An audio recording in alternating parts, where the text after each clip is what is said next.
پیارے باپا جان، بعض لوگ یہ کہتے ہیں کہ ہے نا جب لڑائی جھگڑے یا مسئلے ہوں تب ہے نا سمندر کا پانی چھڑکنا چاہیے گھر میں، تو کیا یہ صحیح ہے یا غلط ہے؟ گھر میں داخل ہونے کی دعا ہے، اللہم انی اسألک خیر المولج و خیر المخرج، بسم اللہ ولجنا و بسم اللہ خرجنا وعلی اللہ ربنا توکلنا. یہ دعا یاد کر لیجئے، اس کے اسٹیکر بھی ملتے ہیں، اور گھر میں جب داخل ہو تو یہ دعا پڑھ لیا کریں، اور دعا پڑھنے کے بعد گھر والوں کو سلام کیجئے، پھر بارگاہ رسالت میں سلام عرض کیجئے.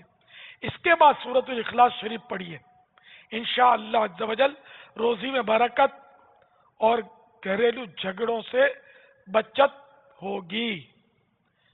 101 مدنی پھول نامی رسالہ، صفحہ نمبر 12، مطبوعہ مکتبۃ المدینہ. باقی سمندری پانی چھڑکنے سے اگر گھر کے مسئلے حل ہوتے ہوں، پریشانیاں دور ہوتی ہوں، تو یہ ہو سکتا ہے ٹوٹکا ہو، تو مجھے اس کا علم نہیں.